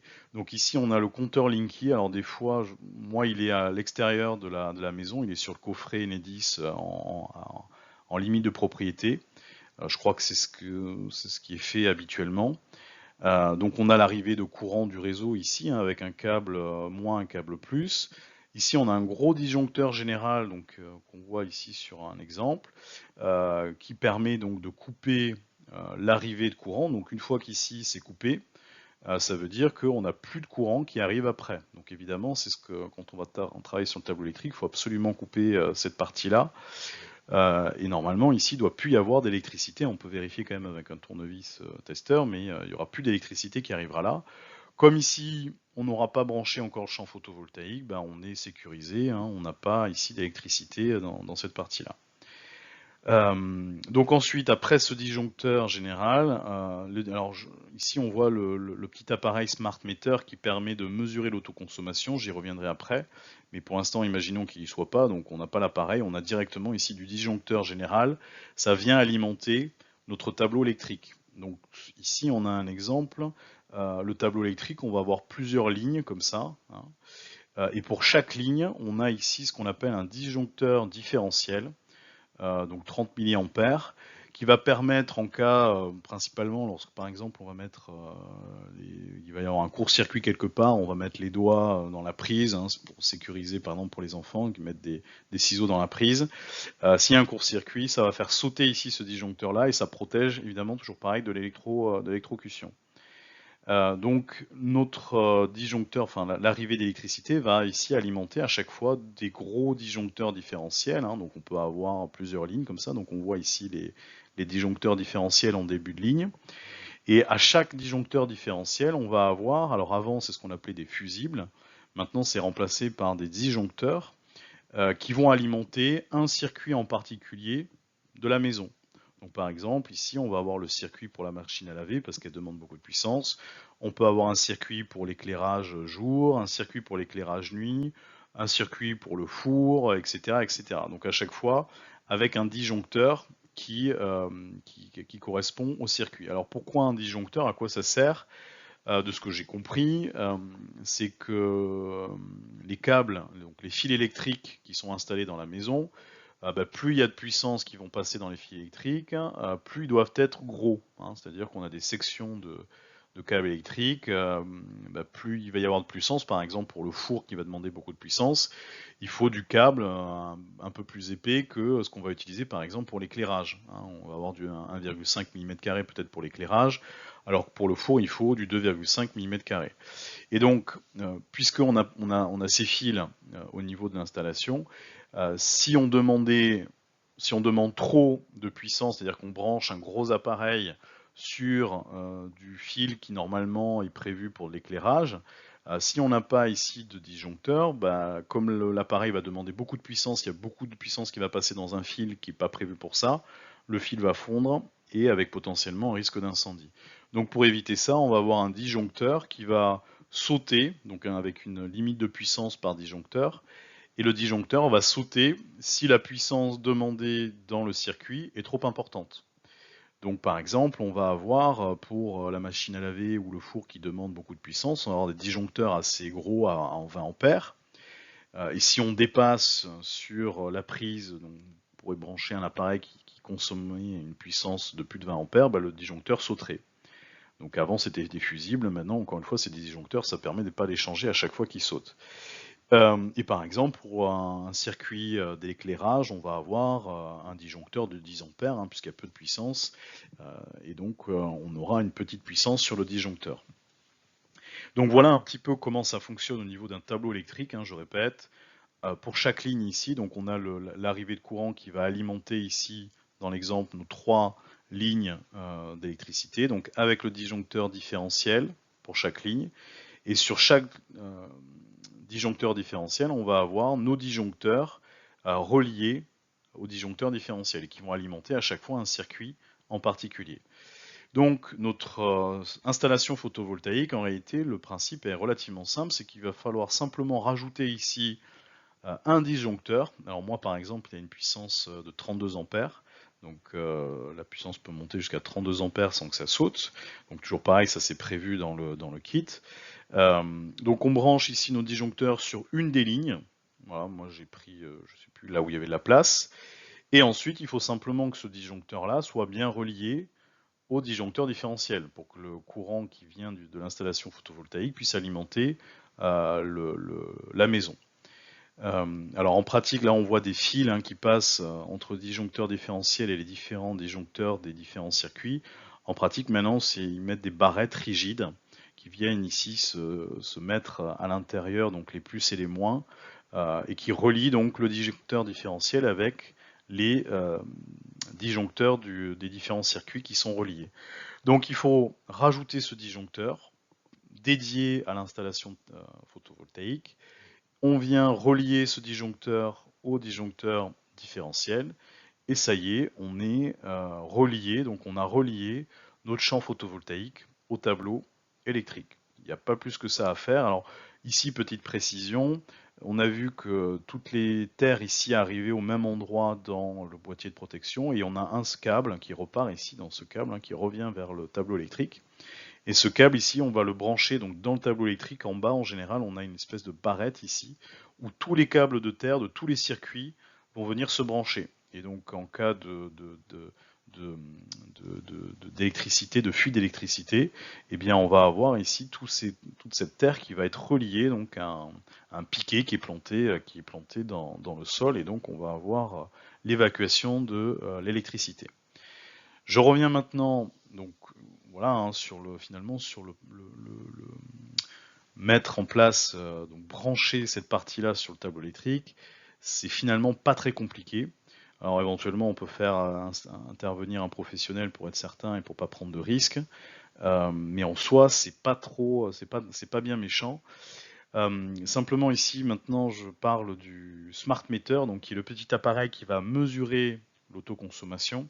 Alors le principe, si on n'a pas cet appareil-là, l'onduleur ici va être capable de nous dire ce qui est produit et on va effectivement consommer une partie dans le réseau, dans la maison, et la partie qui n'est pas autoconsommée va repartir dans le réseau.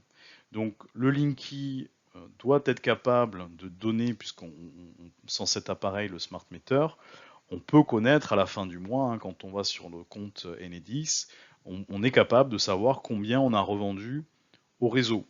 Donc, si on connaît la production du mois et la part qui est revendue à EDF à la fin du mois, par différence, on est capable de déterminer la part qui a été autoconsommée.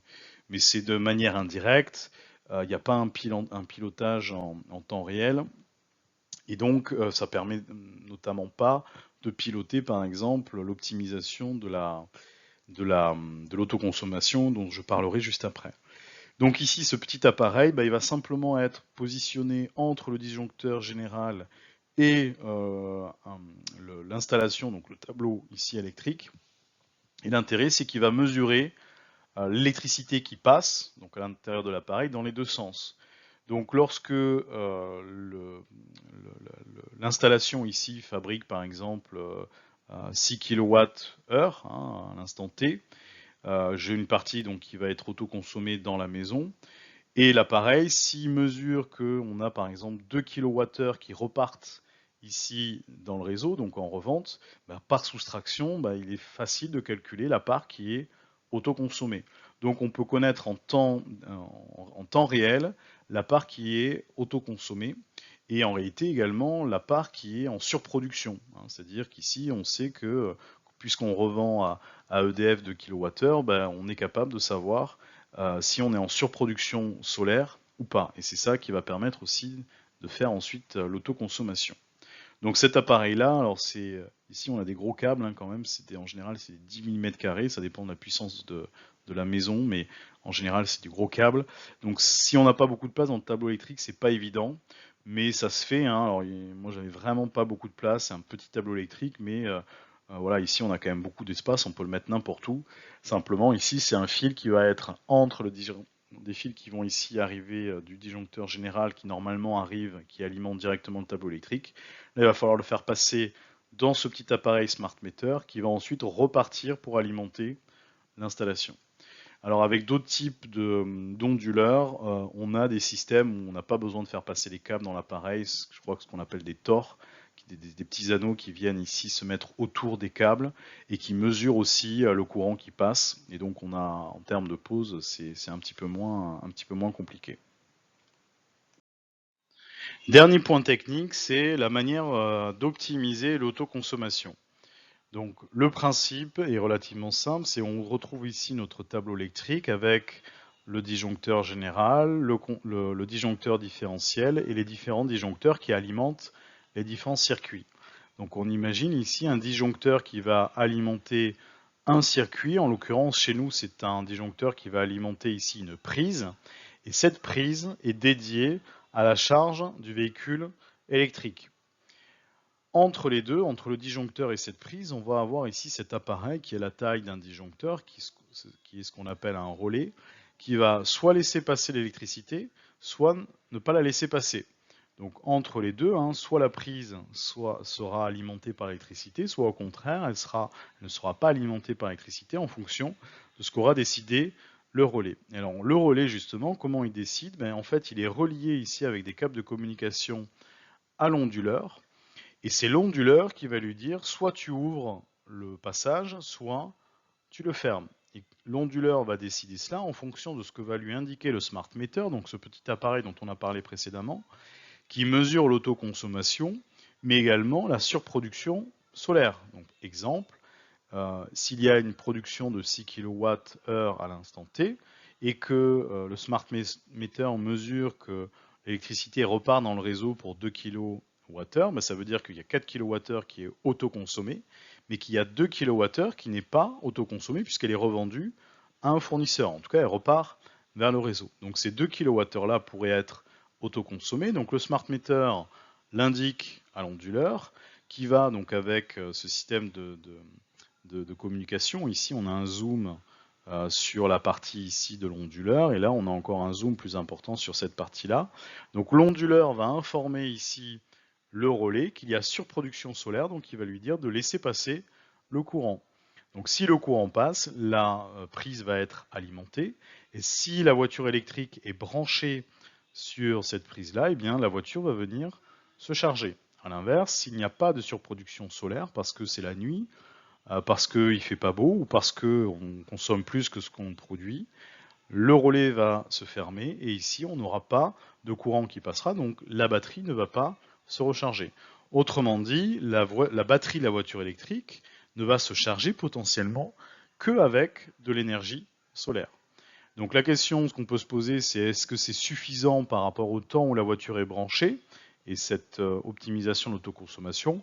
En pratique, si on a un profil de consommation, c'est-à-dire un véhicule ici qui fait entre 40 et 50 kWh de batterie, donc ça fait à peu près entre 300 et 400 km d'autonomie, que l'on fait entre à peu près 40 km par jour de trajet pour aller au travail, que le véhicule rentre le soir à partir de 18 h, plus le week-end qui reste branché, c'est largement suffisant, la surproduction solaire est largement suffisante pour alimenter la charge de la batterie dont on a besoin pour faire nos trajets. Nous, c'est un véhicule électrique ici qui est branché, mais on peut très bien imaginer, et c'est ce qui se fait aussi beaucoup en pratique et qui est intéressant, d'avoir par exemple un appareil comme un chauffe-eau, un ballon d'eau chaude, donc avec une résistance thermique, donc il consomme beaucoup sur l'année, c'est entre 2000 et 3000 kWh. Donc l'intérêt, c'est d'avoir un système ici d'optimisation de l'autoconsommation qui va déclencher la chauffe du ballon uniquement lorsqu'il y a surproduction solaire. Donc dans la journée, on arrive toujours a priori à avoir un petit peu de surproduction solaire, ce qui va venir ici chauffer l'eau uniquement lorsqu'il y a surproduction solaire. Donc ici aussi, hein, ça suppose que l'on va, chauffer l'eau du ballon uniquement avec du solaire. Il y a plein de paramétrages possibles hein, avec l'onduleur qui vont permettre de dire, mais par exemple, si on n'a pas eu assez de soleil sur la journée, de lui dire, il va falloir quand même déclencher la prise pendant 2-3 heures pour soit charger la voiture au minimum parce qu'on en a besoin, soit pour chauffer l'eau chaude parce qu'on a un besoin minimum de 2-3 heures de chauffe par jour. Donc ça, c'est la manière technique d'optimiser l'autoconsommation avec cet onduleur Fronus, hein, avec ses relais. On peut prévoir 4 circuits au maximum sur l'onduleur Fronus avec cette optimisation de l'autoconsommation. Je ne connais pas pour les autres onduleurs, mais je suppose qu'il y a des systèmes assez équivalents qui peuvent être envisagés. Voilà. Donc nous, au niveau du véhicule électrique, lorsque je parlais de la rentabilité en début de présentation, c'est évidemment sans compter les économies d'énergie que l'on peut faire du fait de l'utilisation d'un véhicule électrique, puisque évidemment, si on consomme de l'électricité solaire, et de toute façon l'électricité, hein, peu importe que ce soit du solaire ou de l'électricité, du réseau, ça va de toute façon faire de grosses économies d'énergie par rapport à la consommation de gazole d'un véhicule thermique. Donc, quand je parlais des 1200 € de rentabilité par an d'économie, c'est sans compter ce qu'on peut imaginer autour de 1000 € par an de ce qu'on pourrait faire en économie de gazole lorsqu'on rajoute à ça l'utilisation d'un véhicule électrique. Donc ça, c'est les économies que l'on va faire du fait de l'utilisation d'un véhicule électrique. Mais en plus de ça, le développement du véhicule électrique à terme va permettre en fait non seulement de charger donc notre véhicule électrique, mais en plus, alors avec des options aujourd'hui qu'on appelle V2L, hein, mais j'y reviendrai après, ces options vont permettre non plus seulement de charger le véhicule, mais on va avoir des directions ici dans un sens et dans l'autre, c'est-à-dire que non seulement on va charger notre véhicule quand c'est nécessaire, mais en retour, le véhicule, avec l'électricité qui est stockée dans la batterie, va pouvoir alimenter la maison, voire revendre vers le réseau électrique. Donc l'intérêt par exemple c'est de dire si le véhicule est branché pendant la nuit, ce qui va être souvent le cas, si on n'a pas besoin de cette électricité là, donc tout ça est paramétrable, le système va d'abord prélever l'électricité qui est stockée dans la batterie, donc pour alimenter les besoins de la maison pendant la nuit, avant d'aller chercher l'électricité nécessaire sur le réseau. Donc l'intérêt, évidemment, c'est d'optimiser là encore l'autosuffisance. Hein. Donc aujourd'hui, on est nous avec 50% d'autosuffisance, mais on peut très bien imaginer à terme de passer sur des taux d'autosuffisance de 60 ou 70%. Donc avec les intérêts philosophiques, les intérêts économiques hein, et géopolitiques que cela peut supposer. Donc aujourd'hui, pour parler de ce qui existe, on a des véhicules qui ont l'option V2L. Donc ça veut dire qu'on va pouvoir ici récupérer l'électricité qui est stockée dans la batterie de la voiture. Donc là, par exemple, c'est la iniro qui a cette option-là. Donc on va pouvoir venir récupérer l'électricité qu'il y a dans cette batterie-là. Mais il y a une contrainte importante, c'est que c'est possible uniquement si on n'est pas relié au réseau, le réseau électrique, c'est-à-dire ici au niveau de Enedis ou de Enedis. Donc ça veut dire que soit effectivement on branche directement un appareil, donc on peut imaginer un congélateur par exemple, hein, qui est branché sur le réseau, et quand la voiture arrive le soir, on branche le congélateur sur le véhicule électrique. Donc ça veut dire que le congélateur ne va consommer que l'électricité du véhicule électrique.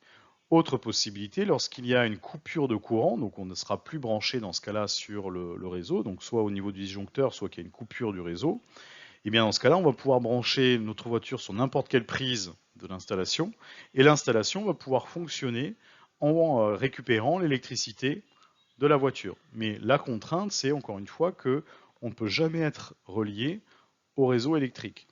Ça, c'est avec ce qui existe aujourd'hui, les options V2L. Alors à terme, donc assez rapidement, d'ailleurs ça existe pour un véhicule en particulier, c'est la Nissan Leaf et une charge, ce qu'on appelle une borne de recharge bidirectionnelle qui est la Quasar, donc d'un fabricant dont j'ai oublié le nom, qui elle va gérer justement, on n'a plus besoin de se poser la question est-ce que le réseau est coupé ou pas, puisque c'est la borne qui va gérer est-ce qu'elle doit chercher l'électricité sur le réseau ou est-ce qu'elle peut aller récupérer l'électricité dans la voiture, puisqu'en fait c'est un problème technique, hein, il faut un système, alors pas techniquement évidemment, je ne sais pas comment ça fonctionne, mais que lorsque c'est branché sur le réseau, il faut que le système récupère en priorité l'électricité de la voiture, donc au niveau de l'ondulation, hein, ça soit privilégié d'abord sur la voiture avant de prendre le réseau. Mais ça, techniquement, apparemment, c'est compliqué à faire. Donc on a aujourd'hui une borne de recharge, donc le Quasar, qui permet de le faire, mais uniquement aujourd'hui avec la Nissan Leaf. Alors il y a peut-être un ou deux véhicules, je crois, en plus qui peuvent le faire. La borne coûte relativement cher, hein, c'est 6 ou 7 000 euros, donc financièrement c'est pas forcément intéressant d'un point de vue économique, mais on y arrive. Donc cette borne-là va permettre de laisser sa voiture branchée sur l'installation, et selon les paramétrages qu'on leur a donnés à la borne, c'est la borne qui va gérer, donc soit elle récupère l'énergie qui est stockée dans la batterie du véhicule électrique, soit s'il n'y en a pas assez ou qu'on a dépassé la limite que l'on souhaitait, va faire le complément sur le réseau. Donc là, l'intérêt, effectivement, je disais, c'est d'augmenter le taux d'autosuffisance pour passer jusqu'à 60 ou 70%, puisque l'électricité qui ne sera pas nécessaire pendant la nuit va être récupérée, plutôt que la récupérer sur le réseau, on va pouvoir utiliser l'énergie qui est stockée dans la batterie. Alors ça, c'est ce qui existe aujourd'hui, mais assez rapidement, en 2025, alors c'est prévu pour 2025, on va venir normalement voir apparaître des technologies qui vont permettre pour n'importe quel type de véhicule donc, qui ont cette option V2L, donc ce seront des bornes, hein, qui vont pouvoir ici faire la même chose qu'avec la Nissan Leaf et donc gérer la consommation soit sur le réseau, soit sur la batterie du véhicule électrique, donc avec des prix plus abordables sans doute, on ne sait pas, mais en tout cas ça va arriver, voire même des véhicules carrément qui auront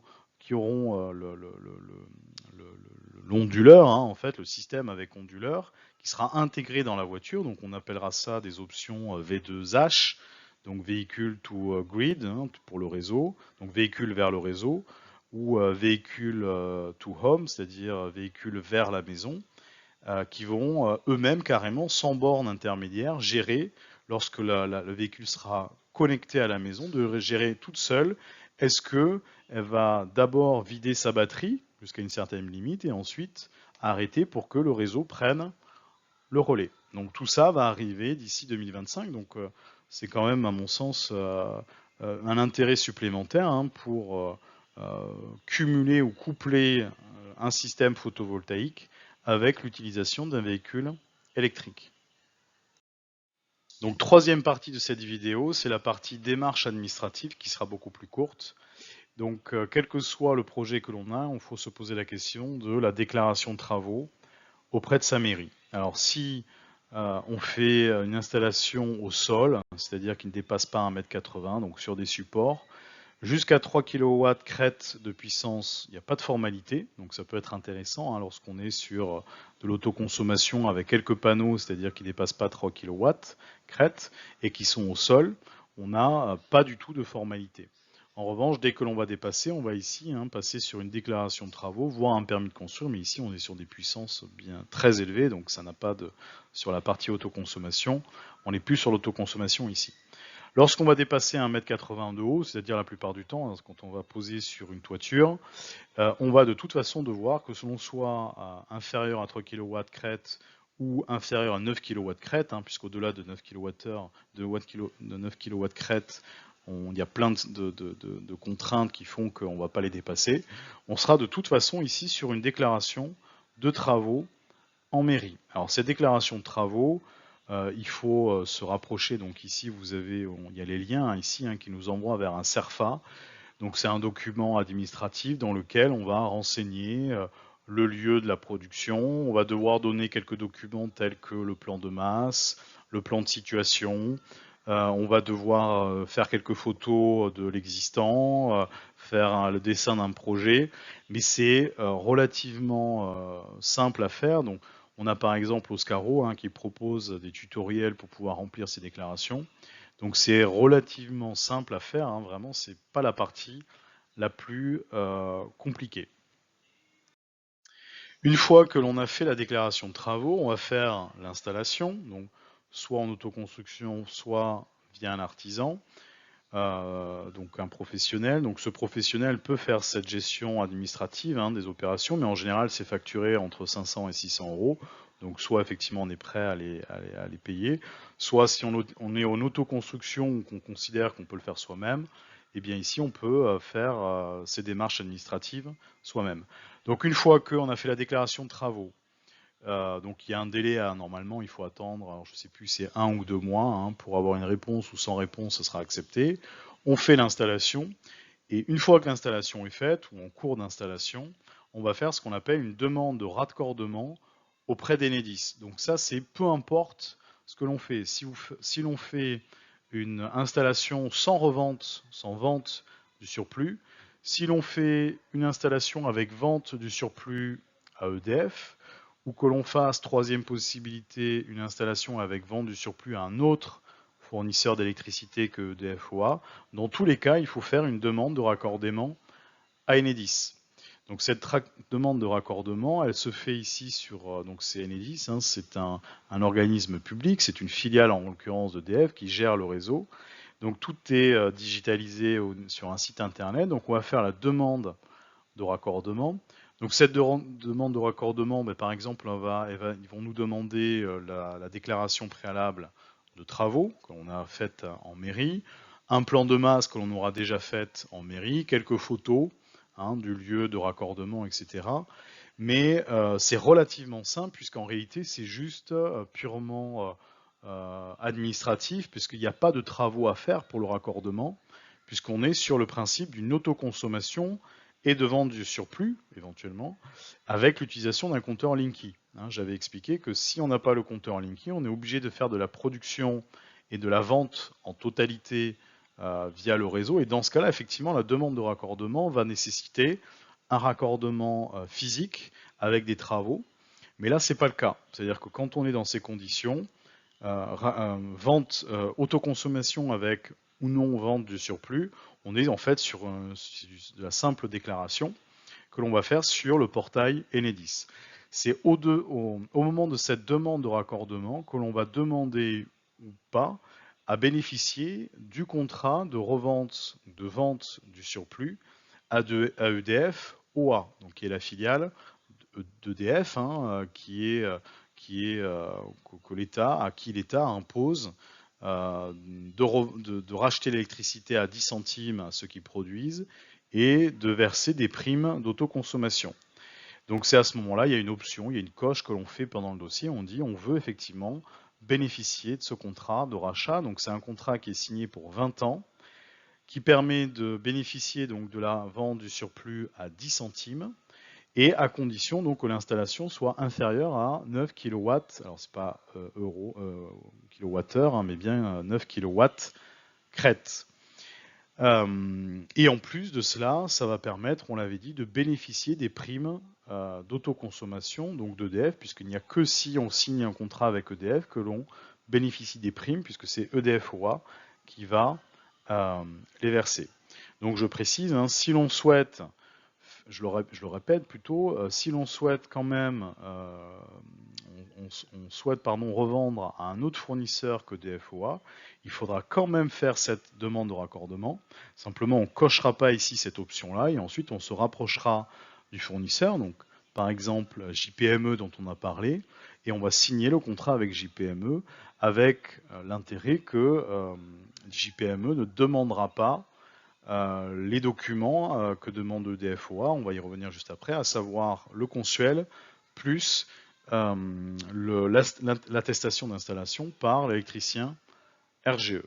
De la même manière, si l'on souhaite faire une installation sans revente du surplus, donc c'est-à-dire qu'on ne s'embête même pas avec JPME, on installe ces panneaux et puis on ne revend pas le surplus parce qu'on considère qu'on a une autoconsommation déjà intéressante, et bien dans ce cas-là, on doit quand même faire cette demande de raccordement et on ne signera de contrat avec personne. Donc, dernier aspect des démarches administratives, lorsque l'on a on a fait la demande de raccordement à Enedis, soit effectivement c'est sans vendre du surplus, et dans ce cas-là, à un moment Enedis nous dit qu'on est raccordé, et donc on peut commencer à autoconsommer. Éventuellement, on peut se rapprocher par exemple de JPME à qui on va revendre le surplus, donc ça c'est à voir avec eux. Soit on fait rien et on ne revendra pas le surplus, et ce surplus va repartir dans le réseau gratuitement. Si en revanche, on a coché l'option vente du surplus à EDF OA dans la demande de raccordement Enedis, eh bien EDF OA va ensuite nous envoyer un contrat, donc papier, donc un peu à l'ancienne, hein, tout ça n'est pas digitalisé, même s'il y a un portail ici Internet, le contrat va être envoyé en papier. Il faudra donc le signer et le renvoyer avec cette fameuse attestation de l'installateur certifié RGE, plus le consuel. Donc je reviens là-dessus. Quand on veut effectivement revendre ou vendre le surplus à EDF OA, on est théoriquement obligé de passer par un électricien qui installe le champ photovoltaïque, et pas n'importe quel électricien, puisque ça doit être un électricien certifié RGE, même si beaucoup aujourd'hui le sont, hein, c'est une formation qu'ils doivent passer, hein, qui justifient qu'ils ont fait la formation et qu'ils ont les compétences en environnementales. Donc ça suppose que quand on fait de l'autoconsommation, théoriquement, on ne peut pas revendre à EDF OA. Alors, c'est là où effectivement, moi personnellement, je suis un peu borderline, mais je l'assume.